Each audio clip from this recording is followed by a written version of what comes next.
And looks like we are live.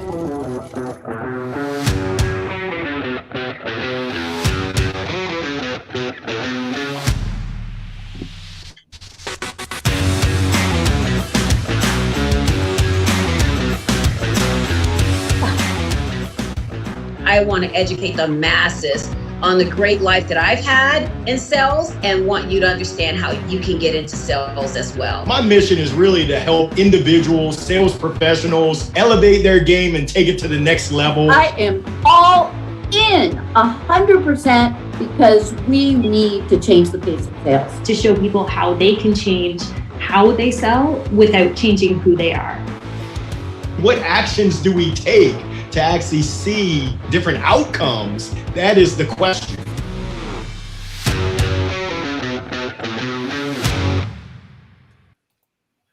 Hey everybody, I'm Lindsay. I'm Larry. And I'm Joyce. And this is a Sales View. Welcome. Welcome. And today we have a very special guest with us. This is Patti Pokorchak. Now, I saw Patti speak and her story resonated with me because she says she's not a born sales professional and she was the shyest female tech pioneer, proving that anyone can learn how to sell and love it too. And that was the same situation I was in when I started sales, except without the tech pioneer part of it.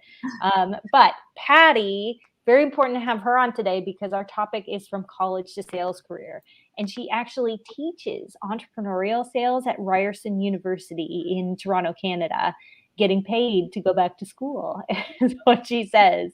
Yeah. Patti has been a serial entrepreneur since 1992, and she helped co-found and run a software business scaling to multiple seven figures in sales and 20 employees before opening up her own hobby farm and garden center.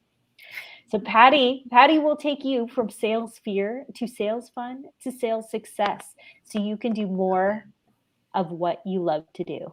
I love that, Patti. I love that. Welcome. Thank you for joining us today. Wow.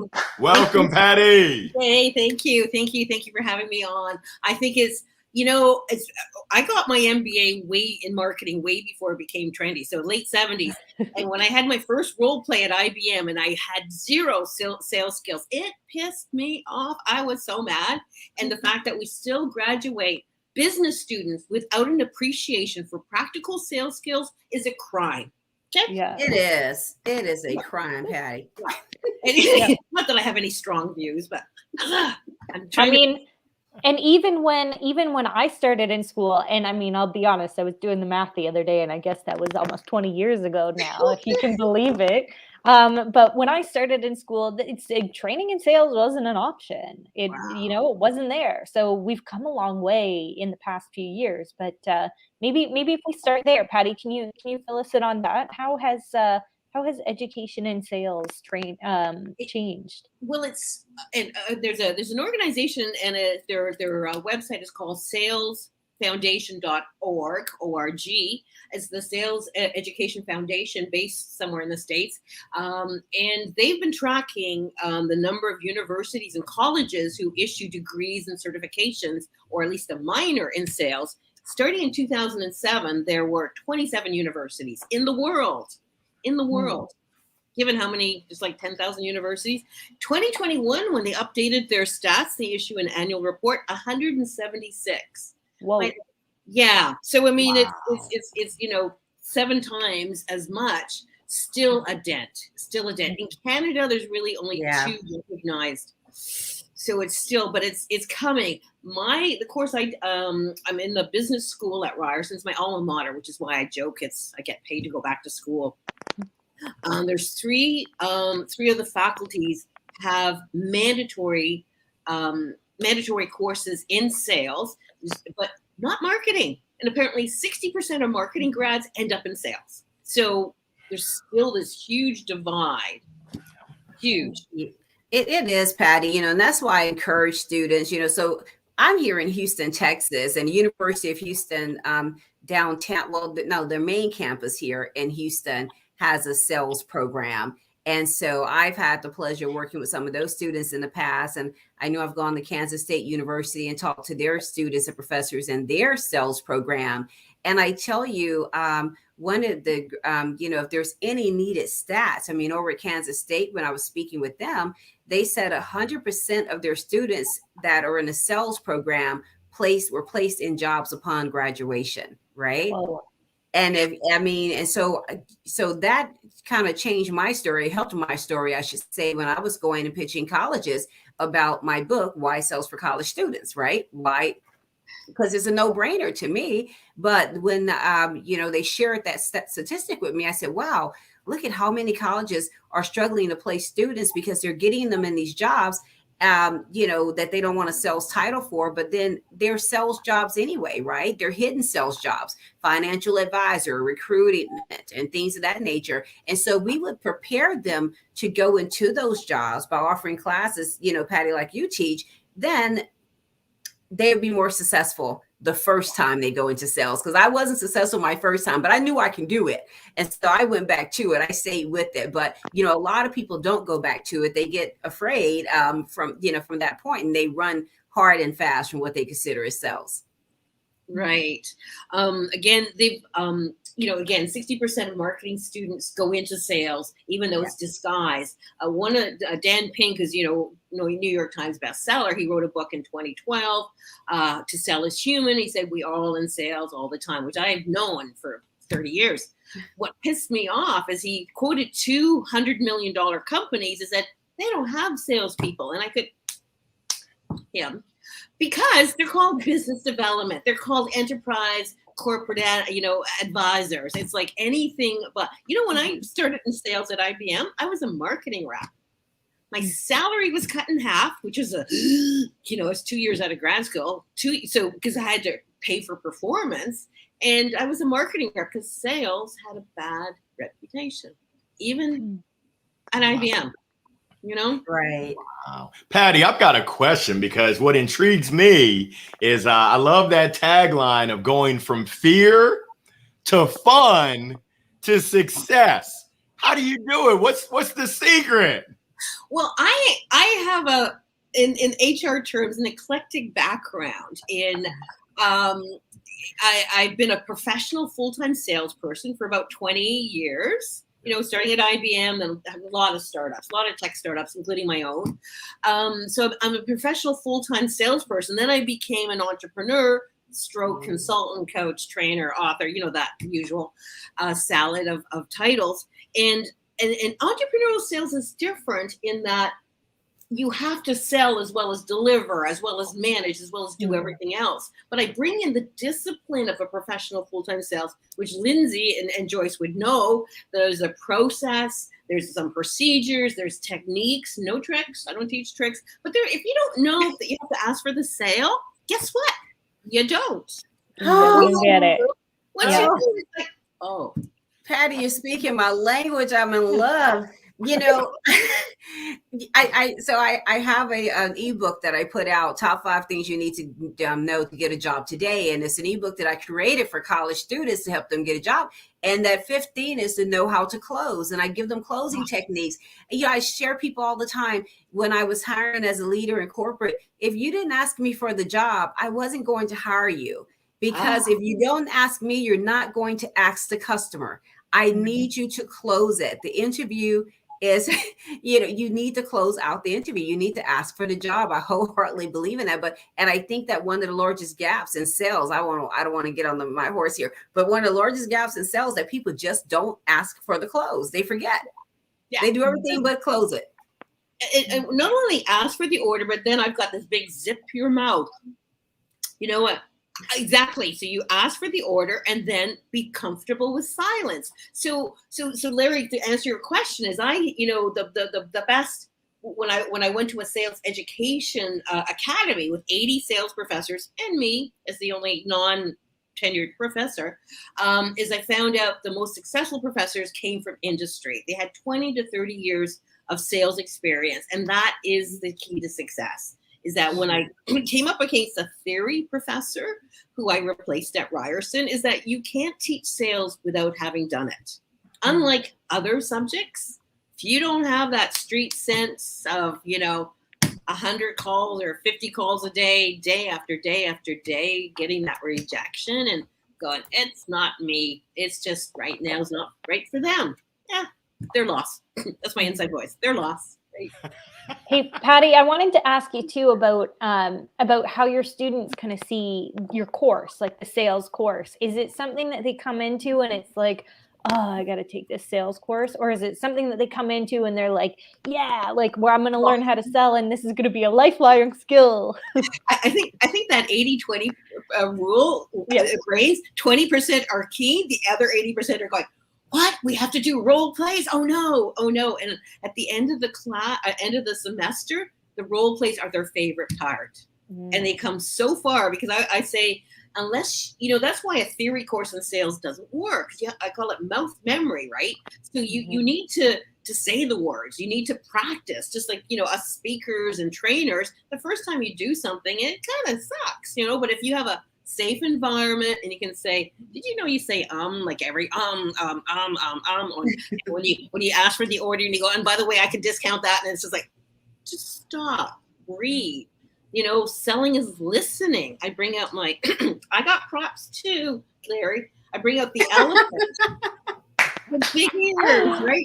Active listening, small mouth, say as little. And it's just like, once you realize that, as a shy introvert, you don't want to talk, just ask good questions. People love to talk about themselves. So just, ask questions, and the more questions you ask, the more they will tell you what, and don't premature sell. Like, don't just hop on the first opportunity, go, okay, what else is going on? What else is a priority for you? Just keep asking questions, be curious. So when I had to deconstruct my multi-million-dollar sales, it was like, and it's not rocket science.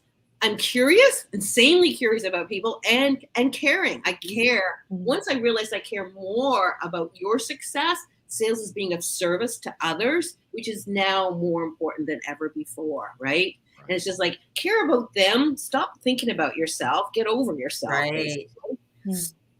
And it becomes fun because you're interacting. It's a conversation. Yeah. Which we all know, right? Yeah. Absolutely. And Joyce, I was going to ask you too, because I know you speak with a lot of students who are either training in sales or maybe training in something different, and you convince them to go into a career of sales. How do you do that? How do you get them over that hurdle of sales being something to fear? Really just, sharing, great stories with them. And, I share in my book, Why Sales for College Students, your best sales that you ever did or the best deal you ever closed was probably with your parents, right?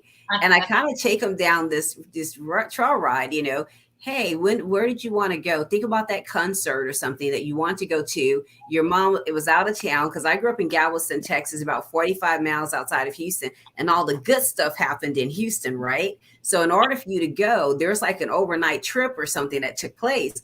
And I tell them, I say, you're selling your mom, you're telling her everything about it, you're giving her as much information as possible.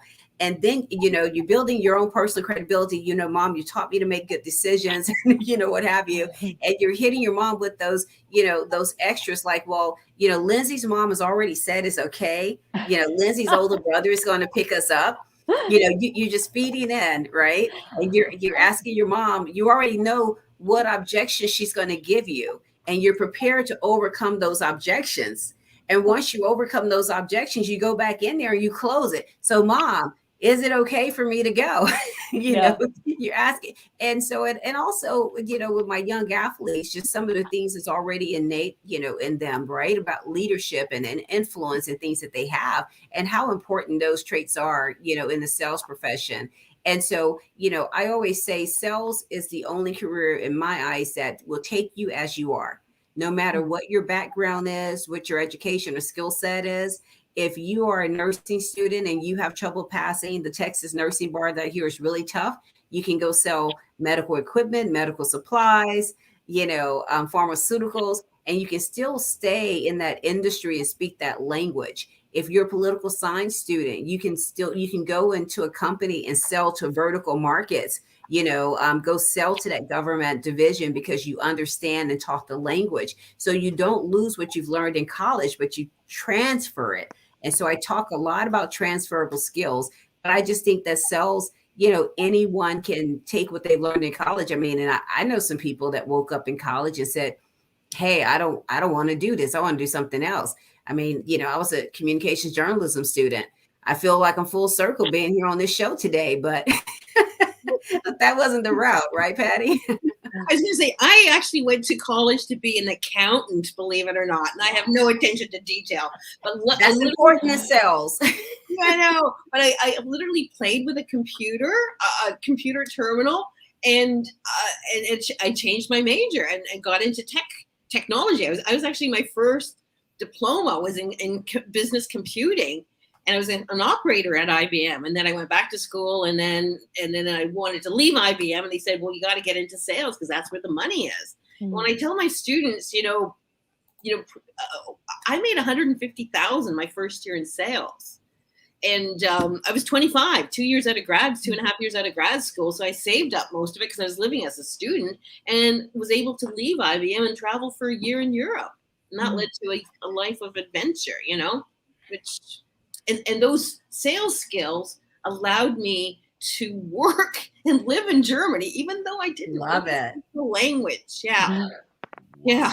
So it gives you, it's a transfer. Another great reason. Travel. Sales will take you anywhere in the world you want to like to go.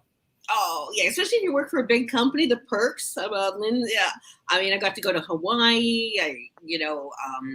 I would say, what other profession where when we're back in the office, can you leave the office at noon and go, I got it 2:00, I'll see you Monday, right? You're done by 3, you miss the traffic, and you make your quota, right? As long as you make your quota, your boss doesn't care, Patti, when you work with these college students, what do you hear is kind of the most surprising thing that they like? What's kind of like that? Whoa, I didn't realize this. I think, everybody, that stereotypical extroverted, backslapping, guy, big guy is really, a shy little ones, there are ambiverts, more introverted. We actually outsell the extroverts because we like to really actively listen and respond accordingly. It's not about us, it's all about them, so it's for them to realize it's just a conversation. They should shut up more and ask better questions. I think that's a real surprise for them. They go, huh, really? Yeah. And I can give you an example where, one of my students, she was selling hair extensions, right? I mean, consumer, and she I need those. She, that. So she hated her job until she realized, what if I start engaging my potential clients and asking them, what are you looking for? And that, or she became the number 1 salesperson. Totally just, I know. Yeah. Wow. Yeah. Wow. And then I benchmark my students from the beginning of the semester to the end, where they are on the spectrum of 1 to 10 about their attitude to sales. And I shared earlier, one student was on a negative. Like, I never had a negative, okay? But he's like, sales, no, voodoo, right? And halfway through the course, I tell them what I teach them are life skills, right? And negotiation, as Joyce mentioned, objection handling. You do that every day. So he went from negative attitude to sales to getting a sales job when he graduated and negotiating $5,000 more. Again, part of his getting the job was negotiating. I mean, when I hear stuff like that, I just like, because I know once you learn to sell, you're made for life, I mean, right. And I think one of the things I hear a lot of times when I'm talking to placement offices, oh, the kids aren't interested in sales. I'm like, well, let's introduce them to it, right? Let's talk to them about it. And I don't know yours to try, but I think that a lot of times we have people that tried sales themselves and it didn't work out. So now they're telling the students that's not going to work out. And, we focus a lot on STEM, right? And STEM jobs. And so I have in our Y Sales Network Student Foundation, we're going to do our cohort, and we just rewrote the criteria for it because my interns wrote it, and they said, Joyce, let's just focus on students in the arts, right? Let's focus on students in the arts and helping them understand sales and how sales can, mold their lives. And we're like, oh, okay, that's a new concept. And so, they said, Joyce, we know you can go and pitch that because a lot of things are about STEM and STEM and STEM when you go to these career placement departments. And what they have to realize is that they have a whole nother, 40% of their student body that are not in STEM.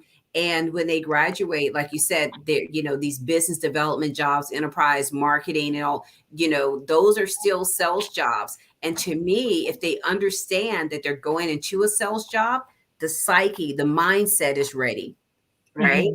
Right. They're ready to approach that. And so I think that we got a lot of work to do still in those career placement departments, although some of the schools are putting together sales programs now. So how does, all that to say, how does your school work with placing students into jobs? Yeah. So as many of you know, is that sales and marketing for decades or centuries have had, a love-hate relationship, right? Where marketing wants nothing to do with sales. They say, oh, you can't close all these fabulous leads. They go, and sales goes, you don't know who our target market is. These are not good leads, okay? And what happened, and when I went to the Sales Educators Academy, is that the divide is about 50%, where 50% of the sales courses end up in entrepreneurship, not in marketing. Because marketing's like, oh, excuse me. Oh, no, that's dirty. We don't want anything to do with it. And that's what happened. First of all, to start a sales program, you needed somebody with a PhD in sales, which there wasn't one in Canada when I was on this bandwagon like 5 years ago. There wasn't anyone anywhere. There is in England. There's actually, now there's 5 universities that grant degrees, including a PhD. And I'm sure there's some in Canada, or sorry, in the States as well. So anyways, this Dr. Karen Piesker, the students at my alma mater, they were so annoyed that there was no sales training. They started their own association called the Ryerson Sales Initiative. And so they asked me to speak. They asked Karen to speak. She saw my business name, Small Biz Sales Coach. She goes, we have to talk. And I actually stole her away and said, you got to come to my school and start a program. But she ended up, funny enough, in hospitality and tourism faculty because marketing, again, held their nose. And so that's why, there's a mandatory course in that. And marketing is, they do a theory course on persuasion because, God, that S word is, evil. Yeah, exactly. Even though, look at us, we're always having fun, right? I mean, I was always. Yeah. Salespeople are the best. What's not to like? Yeah. Patti, speaking of S words, I'm sure you've seen kind of social media have an impact on the other S word that we're not allowed to say on sales. What are your thoughts there? It's social prospecting. It's not selling. Do not sell. Stop. I know I'm a sales coach. I keep saying stop selling. Just start engaging.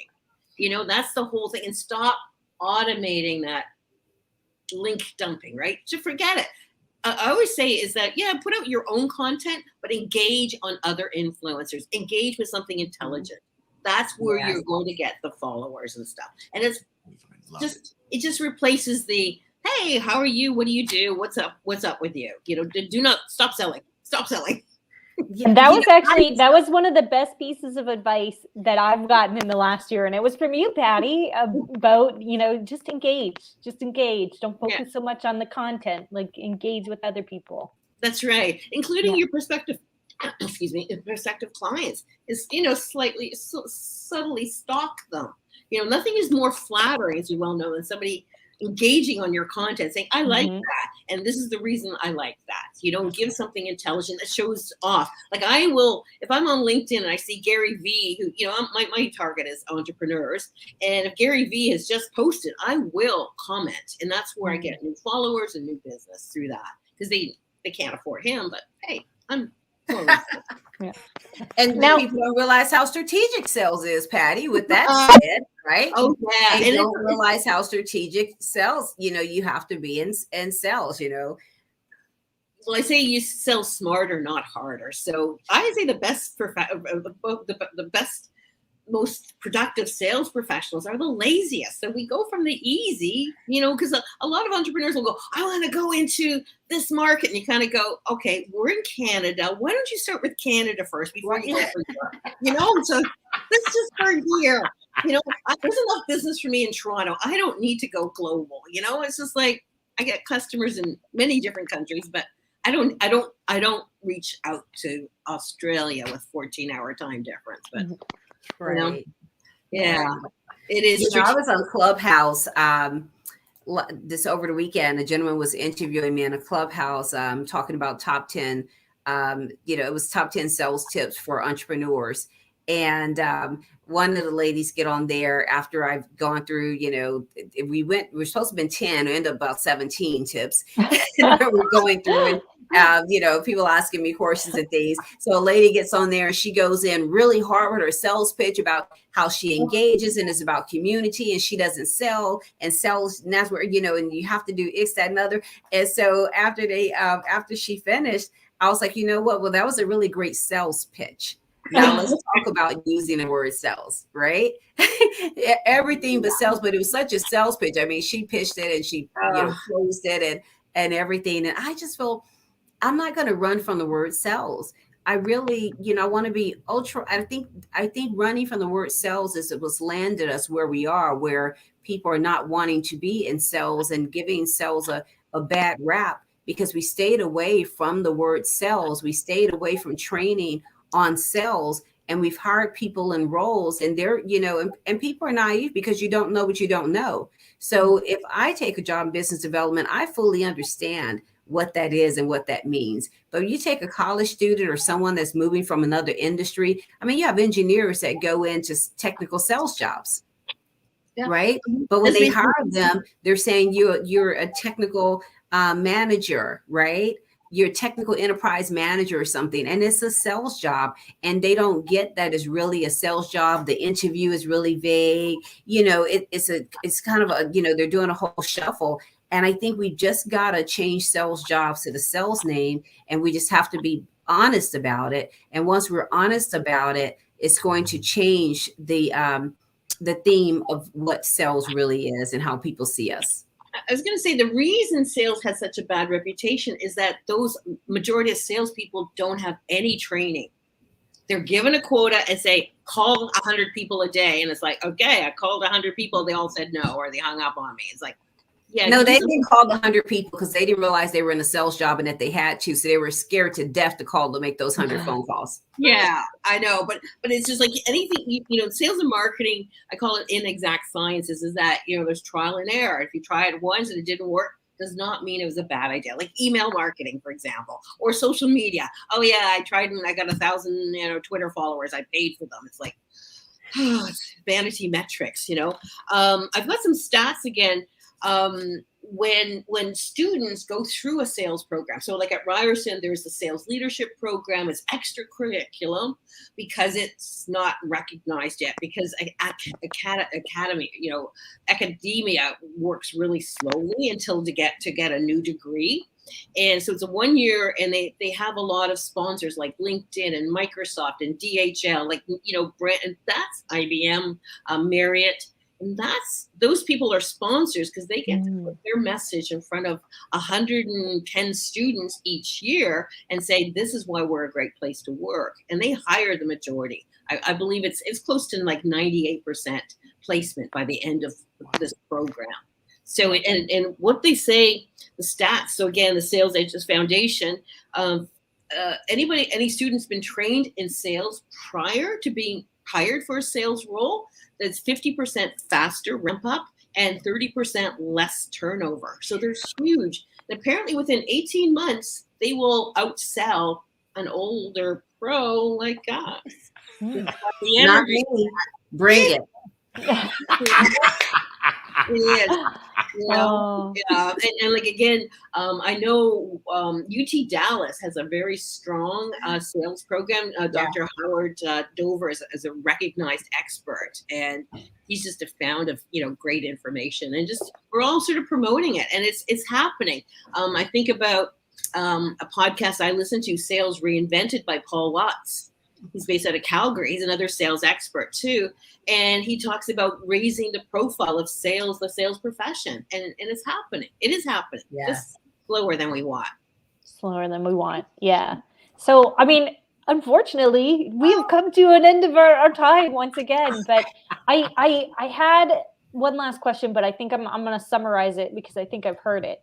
I was going to say, how do we get these institutions to realize that, doing a degree or having a certificate in sales is kind of a good way to go? And what I heard today is there are multiple ways to do that. You can have companies who come in and sponsor. You can have student organizations that kind of start up from a grassroots perspective. And then, there's also this progression as well. I mean, maybe you start with a class, and then you start with a certificate, and then you get like a full degree within the institution. But any kind of closing thoughts on that, on, how do we ramp this faster? You having a show on it is so important. Again, I love, Joyce has got books on from, college to sales, because, the vast majority end up in sales, and really sales is a life skill. And it's negotiation, when I ask my students, at the, so we had a class on negotiation the next weekend, they've saved $50 here, $100 here, $5,000, like they've saved money, and they can see it's actually working, and they go spread the word, right? I mean, I'm getting students from other majors now. So I'm happy. Yeah. Proof is in the registration. Yeah, I know. Yeah. Well, thanks for having me on your show. I think it's fabulous that, you're getting together and helping promote sales as a respected, fun profession. Yeah. Patti, we appreciate you. That was absolutely amazing. Thank you for sharing your insights. Oh, thanks for having me. Thank you, Patti. Thank you, Joyce. Thanks, Well, Lindsay. with that said, I'm Joyce. I'm Lindsay. I'm Larry. And this has been the Sales View.